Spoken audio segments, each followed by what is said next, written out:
Hello students, मैं खालिदा। आज मैं क्लास 12वीं की बायोलॉजी क्वेश्चन सीरीज़ में आप सबको स्वागत करती हूं।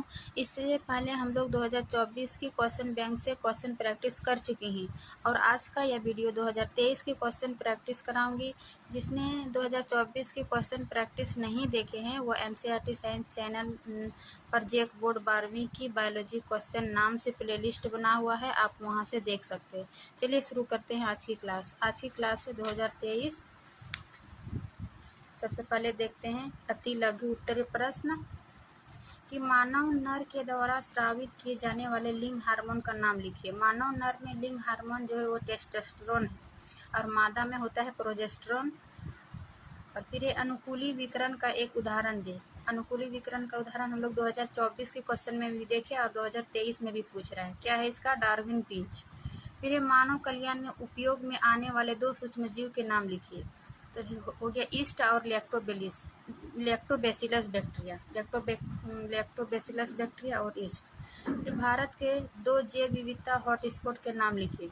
तो भारत में 4 जैव विविधता हॉटस्पॉट पाए जाते हैं, जिसमें 2 हॉटस्पॉट है आपका हिमालयन और वेस्टर्न घाट मीन्स पश्चिमी घाट, और तीसरा है इंडो वर्मा क्षेत्र और चौथा है सुंदरलैंड। फिर ईस्ट में किस विधि द्वारा अलैंगिक जनन संपन्न होता है? ईस्ट में किस प्रकार अलैंगिक जनन होता है? तो बडिंग मीन्स मुकुलन द्वारा। फिर एक गुणसूत्रीय विकार क्या है? Chromosomal disorder. तो क्रोमोसोमल डिसऑर्डर क्या है? हम जानते हैं कि क्रोमोसोम की संख्या 46 पाई जाती है, 23 जोड़ा। यदि उस क्रोमोसोम में किसी कारणवश वृद्धि मतलब चेंज होना, या तो कमी या तो वृद्धि होना, उसको क्रोमोसोमल डिसऑर्डर कहते हैं। फिर है लाइकेन क्या है? लाइकेन जो है एल्गी और फंजाई का सिम्बायोटिक है, मीन्स दोनों पार्टनरशिप है, दोनों एक दूसरे को लाभ पहुंचाते हैं। एल्गी प्रकाश संश्लेषण द्वारा अपना भोजन बनाता है और फंजाई सड़े गड़े पदार्थ से कार्बनिक पदार्थ देता है, मीन्स ये दोनों एक दूसरे से सिम्बायोटिक पार्टनरशिप है। फिर है लघु उत्तरीय प्रश्न। इसमें क्या है कि नहीं 5 प्रश्नों के उत्तर दे। क्या है? परागण को परिभाषित करें और वायु से परागित होने वाले पुष्पों के लक्षणों को लिखिए। तो परागण क्या है कि जब नर प्लांट के परागकोश से परागकण मादा प्लांट के स्टिग्मा तक स्थानांतरित होता है, उसे परागण कहते हैं। और वायु से परागित होने वाले पुष्पों के लक्षण, जो वायु से परागित होता है। वायु से परागित होने के लिए सबसे पहले वायु के संपर्क में होना चाहिए, ये इसका लक्षण है। फिर बड़ी मात्रा में पराग होना चाहिए, क्योंकि वायु में बहुत सारा परागकण उड़ के आता है। फिर है उसका पंखदार कलंक होना चाहिए। फिर छोटे परागकण होना चाहिए। फिर है कोई चमकीले रंग की गंध नहीं होना चाहिए, इसमें यही दिया है। फिर है समजात एवं समरूप अंक में अंतर। समजात एवं समरूप अंक में आपको उत्तर देखने बोल रहा है। 2018 में भी पूछा है। देखिए 2010, 15, 17, 18, 23, यानी प्रत्येक क्वेश्चन आपके लिए बहुत बहुत ही इंपॉर्टेंट होता है क्वेश्चन बैंक से, क्योंकि क्वेश्चन बैंक बार बार रिपीट हो रहे थे, 1 साल बाद, 2 साल बाद, 3 साल बाद, इसलिए हर क्वेश्चन को आपको करना बहुत महत्वपूर्ण है।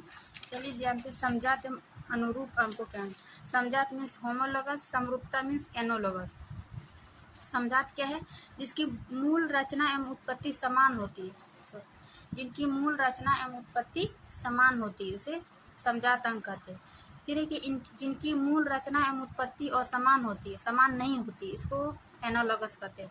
फिर इसका अंगों का कार्य असमान होता है, मीन्स देखने में ये तो एक जैसे होता है, जैसे पक्षियों के पंख और घोड़े के अग्रपाद।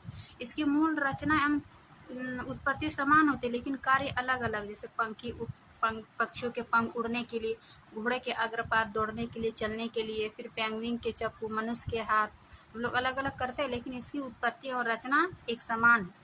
ये अभिसारी जैव विकास को दर्शाते हैं, ये अभिसारी जैव विकास को दर्शाता है। और इनके अंगों का कार्य जो समान होता है, लेकिन इसके देखने में एक जैसा होता है, जैसे कीट के पतंग, चमगादड़ के पंख।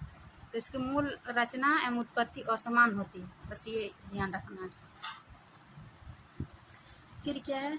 बायोगैस क्या है? बायोगैस के उत्पादन में कैसे सूक्ष्मजीव महत्वपूर्ण भूमिका का प्रदर्शन करते हैं? बायोगैस क्या है कि वैसी गैस जो जीवों द्वारा अपनी चयापचय क्रियाओं के दौरान मुक्त होती है, बायोगैस कहलाती है। फिर बायोगैस में मुख्य रूप से मीथेन पाया जाता है। कितना % मीथेन पाया जाता है? 50 से 60% मीथेन। फिर कार्बन डाइऑक्साइड 30 से 40, हाइड्रोजन 10 से 5 से 10 होता है।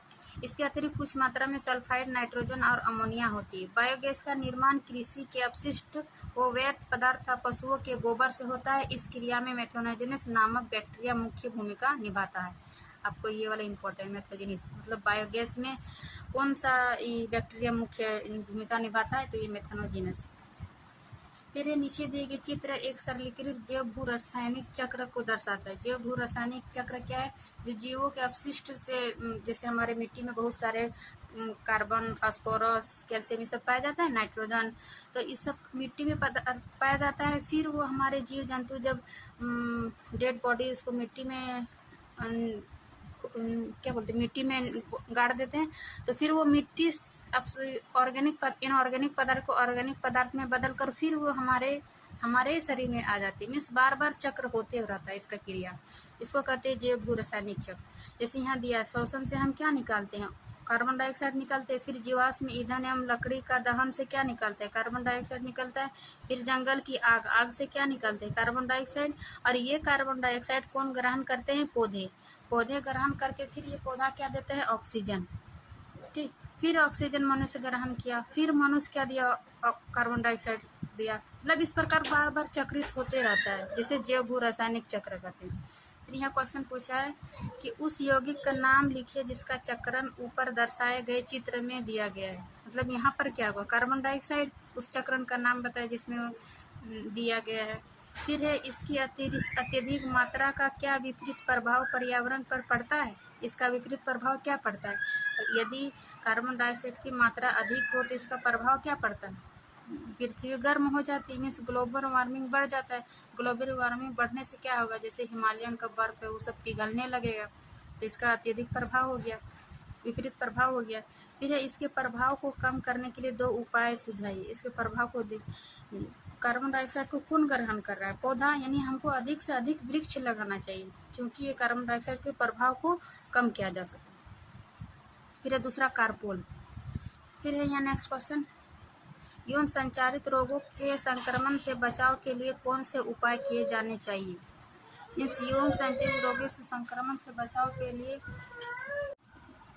फिर नेक्स्ट क्वेश्चन, यौन संचारित रोगों के संक्रमण से बचाव के लिए कौन से उपाय किए जाने चाहिए? तो कोई भी रोग या संक्रमण जो मैथुन द्वारा संचरित होते हैं उन्हें सामूहिक तौर पर यौन संचरित रोग या क्षति रोग अथवा जनन मार्ग संक्रमण कहा जाता है।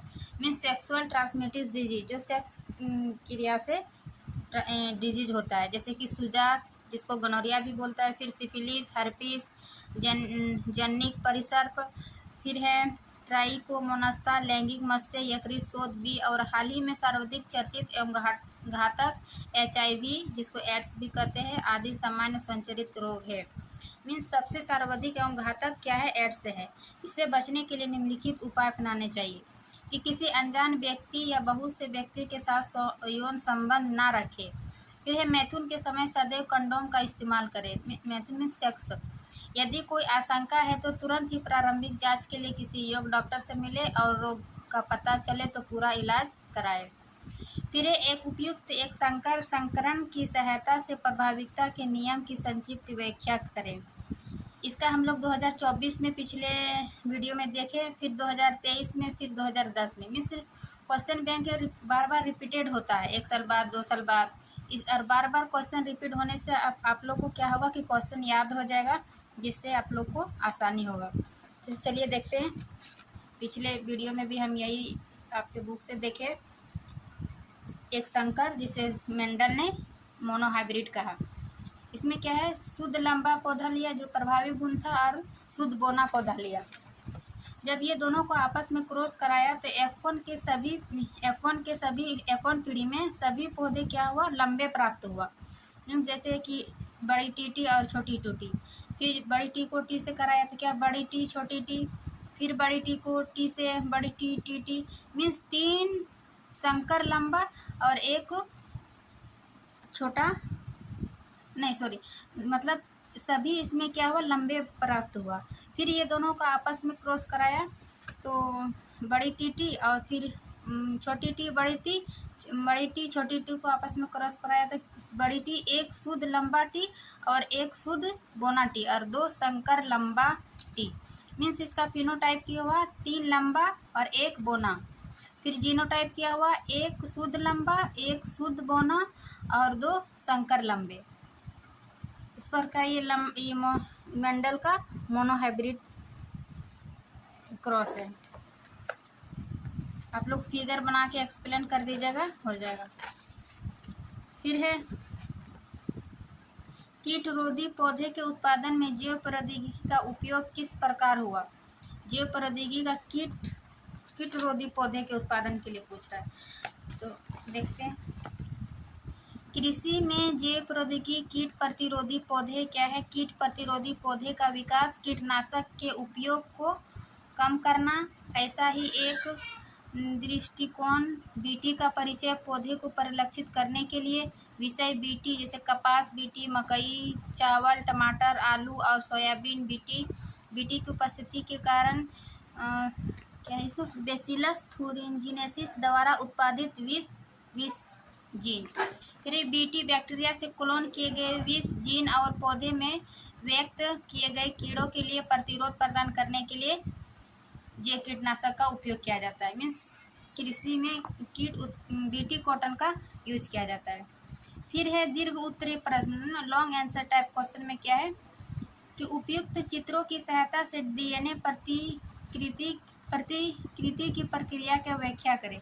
मीन्स जैसे ये डीएनए डबल स्ट्रक्चर संरचना दे, इसके बारे में डिटेल आपको लिखना है।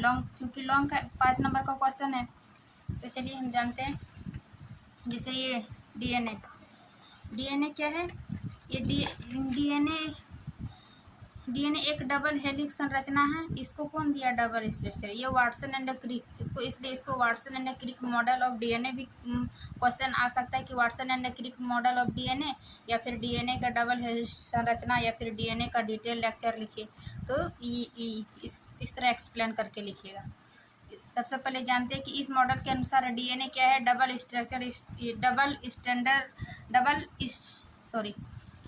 इस मॉडल के अनुसार डीएनए डबल स्टैंड स्ट्रक्चर है। मीन्स डबल स्टैंड जिसे 5' से 3' आया और 3' से 5' आया, तो इस प्रकार देखते हैं कि ये डबल स्टैंड स्ट्रक्चर है।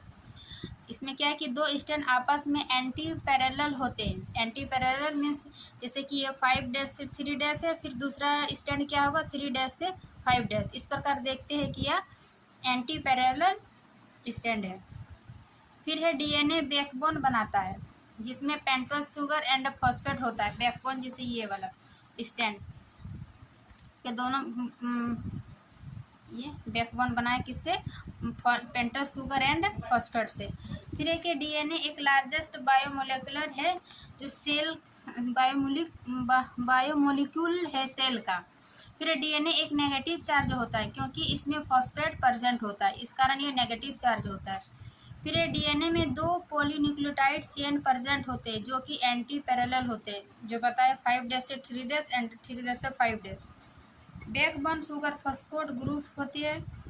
इस चार्गप्स रूल के अनुसार क्या है, नाइट्रोजन बेस 2 पॉलीन्यूक्लियोटाइड चेन से बनाता है, जो 2 कॉम्प्लीमेंट्री पेयर्स के होते हैं। मीन्स चार्गप्स रूल क्या है, जैसे ये एडेनिन और थायमिन हमेशा डबल बॉन्ड के साथ जोड़ा बनाता है।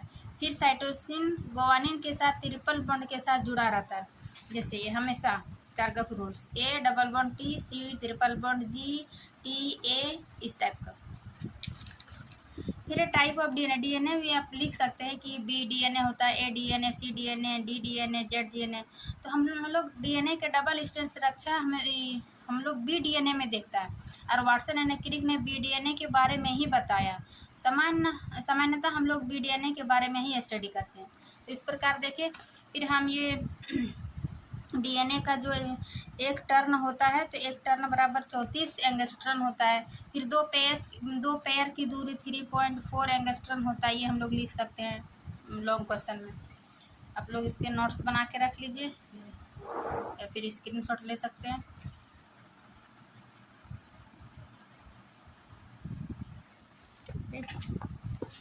फिर देखते हैं मानव में शुक्राणु जनन की प्रक्रिया की व्याख्या करें। मानव में शुक्राणु किस में बनता है, नर जनन तंत्र में। तो ये देखिए, ये 2023, 19, 18, 11 देख रहे कितना बार पूछ रहा है। चलिए जानते हैं शुक्राणु कहाँ बनता है। सबसे पहले हम जानते हैं शुक्राणु नर जनन तंत्र में वृषण में बनता है। वृषण क्या है? वृषण में अपरिपक्व नर जन्म कोशिकाएं मीन्स शुक्राणु जनन द्वारा शुक्राणु उत्पन्न होता है, जो कि किशोरावस्था के समय शुरू होता है। फिर ये शुक्र जनन नलिकाओं की भीतरी भित्ति में उपस्थित शुक्राणु जनन समसूत्री विभाजन द्वारा संख्या में वृद्धि करते हैं। फिर प्रत्येक शुक्राणु जनन द्विगुणित होता है। मीन्स देखो, ये क्रोमोसोम है 46 गुणसूत्र। फिर ये क्या होता है? शुक्राणु नलिका में विभाजन समसूत्री द्वारा विभाजन होकर संख्या में वृद्धि करते हैं। ठीक। फिर प्रत्येक गुणसूत्र द्विगुणित होता है मीन्स 2n होता है। प्रत्येक गुणसूत्र पैर में होता है। फिर समय समय पर अर्धसूत्री विभाजन होता है और इनको प्राथमिक शुक्राणु करता है। ये क्या है? अर्धसूत्री विभाजन होकर प्राइमरी स्पर्मेटोजाइट बनाता है। प्राथमिक शुक्राणु कोशिकाएं कहते हैं। और ये प्राथमिक कोशिकाएं प्रथम अर्धसूत्री विभाजन को पूरा करते हुए दो समान अगुणित कोशिकाओं की रचना करते। मीन्स जब ये अगुणित कोशिकाएं प्राइमरी स्पर्मेटोजाइट बन जाता है तो फर्स्ट मायोसिस डिवीजन द्वारा ये क्या करता है? सेकेंडरी स्पर्मेटोजाइट बनाता है, जो कि अगुणित होता है। फर्स्ट प्राइमरी में क्या, फर्स्ट स्पर्मेटोजाइट में क्या होता है कि द्विगुणित होता है। फिर ये अर्धसूत्री आगे विभाजन देकर अगुणित हो जाता है। इस प्रकार उत्पन्न प्रत्येक कोशिका में 23 गुणसूत्र हुआ। 23 और 23 46 अगुणित हो गए। फिर द्वितीय शुक्राणु कोशिकाओं में द्वितीय अर्धसूत्री विभाजन से गुजरते हुए 4 बराबर अगुणित शुक्राणु प्रसूयी मीन्स स्पर्मेटाइड पैदा करते। मीन्स ये आगे चलकर और अर्धसूत्री विभाजन देकर 4 कोशिकाओं निर्माण करता है, जो कि अगुणित होता है। और ये स्पर्मेटाइड आगे ट्रांसफर होकर स्पर्म का निर्माण कर देता है। इस प्रकार हम ये देखें कि नर जनन तंत्र में इस प्रकार हम सबसे पहले देखें कि ये हमारे गुणसूत्र है, एक्स गुणसूत्र। ये आगे चलकर डिवाइड होकर प्राइमरी स्पर्मेटोसाइड बनाता है, जो कि वो द्विगुणित होता है। फिर ये फर्स्ट मियोसिस डिवीजन होकर अगुणित एक्स का निर्माण करता है। फिर ये आगे चलकर यानी इसमें 23 गुणसूत्र हो गया। फिर ये आगे चलकर सेकेंड मियोसिस डिवीजन करके 4 कोशिकाओं 4 स्पर्मेटाइड का निर्माण करता है। फिर आगे चलकर ये ट्रांसफर किस में हो जाता है? स्पर्म में। इस प्रकार मानव विरिसन में स्पर्म का निर्माण होता है। फिर चलते हैं, प्रतिरक्षा क्या है? प्रतिरक्षा के विभिन्न प्रकार क्या है? व्याख्या करें। मीन्स इम्यूनिटी क्या है? कि रोगों के खिलाफ शरीर को बचाने की शारीरिक क्षमता को प्रतिरक्षा कहते हैं। से माँ का दूध शैशव काल में नवजात शिशु के लिए अत्यंत महत्वपूर्ण है, क्योंकि यह उस रोगों से लड़ने की प्रतिरक्षा करता है। जैसे हम लोग कहते हैं ना कि बच्चा को पहला माँ का दूध पिलाना चाहिए, क्योंकि वह रोग इम्यूनिटी बनाता है। और ये प्रतिरक्षा 2 प्रकार की होती है। क्या क्या होगी? चल देखते हैं।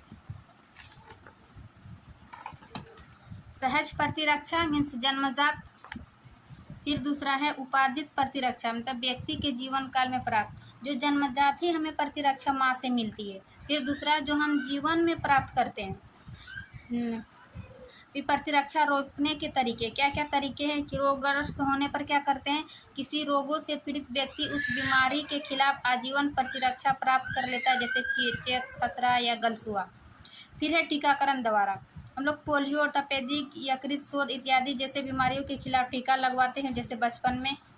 जैसे यहाँ पे दिया हुआ कुछ महत्वपूर्ण प्रतिरक्षा टीकाकरण का ब्यौरा निम्न, जैसे BCG 2 महीना 6 हफ्ते से ही मतलब तपेदिक का टीका देते हैं। फिर है 3 से 12 सप्ताह में डिप्थीरिया, काली खांसी जब बच्चा होता है तो समय समय पर उसको टीका दिया जाता है ना, इसी कारण प्रतिरक्षा के कारण, ताकि हमें वो बीमारी आने से पहले उसका हमारे बॉडी में प्रतिरक्षा विकसित हो जाए।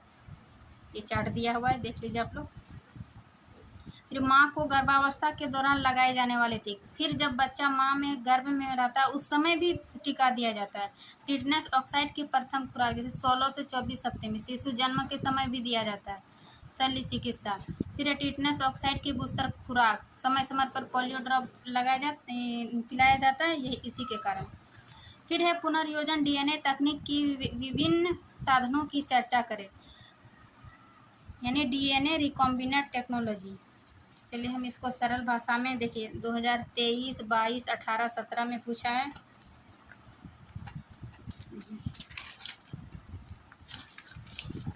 डीएनए पुनर्योजी, ये वाला नोट्स हम खुद बनाए हैं, आप लोग इससे देख लीजिएगा, अच्छा रहेगा। जैसे ये जेनेटिक इंजीनियरिंग में ही होता है डीएनए रिकॉम्बिनेंट। जैसे कि किसी डीएनए को एक स्पेसिफिक पॉइंट पर तोड़कर मनोवांछित डीएनए को प्राप्त करना एवं इसे फिर दूसरे डीएनए में एक स्पेसिफिक पॉइंट पर जोड़ देने की क्रिया को जेनेटिक इंजीनियरिंग कहा जाता है एवं इससे जो प्रोडक्ट प्राप्त होता है उसे रिकॉम्बिनेंट डीएनए कहते हैं।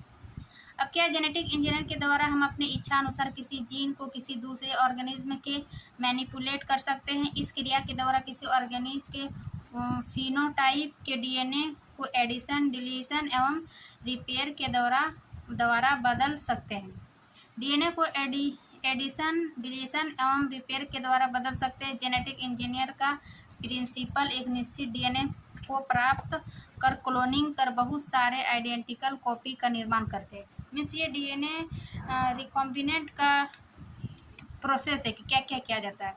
इस क्रिया के लिए बैक्टीरियोफेज एवं प्लाज्मिड का यूज किया जाता है, ये इंपॉर्टेंट है। बैक्टीरियोफेज एवं प्लाज्मिड का उपयोग किया जाता है।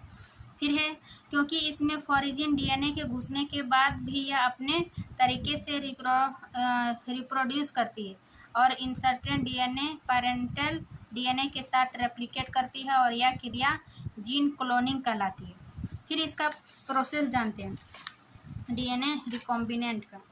डीएनए पुनर्योजन डीएनए प्रौद्योगिकी की निम्न विभिन्न क्रम, ये वाला आप लोग लिख लीजिएगा कि जैसे प्रथम चरण में क्या करते हैं, पहले सबसे पहले अवांछित डीएनए खंड का पहचान करते हैं।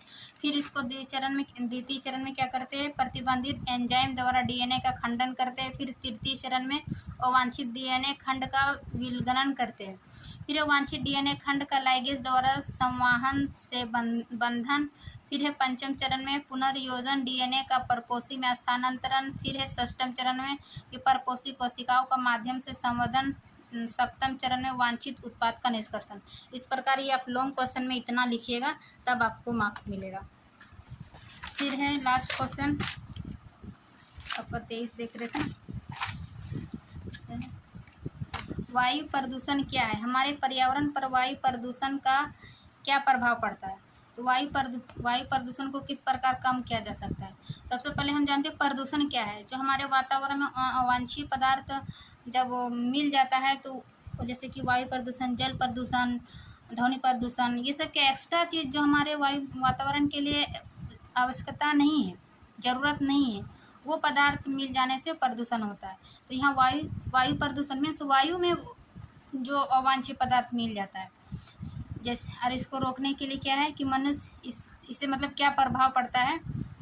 मनुष्य में मोतियाबिंद, जैसे वायुमंडल में बहुत सारा मतलब कि वायु प्रदूषण गैस आ जाए, जैसे कार्बन डाइऑक्साइड, CFC, क्लोरोफ्लोरोकार्बन, ये सब गैस से क्या होता है कि ये मनुष्य में मोतियाबिंद हो जाएगा, त्वचा कैंसर हो जाएगा, मेलानोमा आदि की घटनाएं बढ़ गई।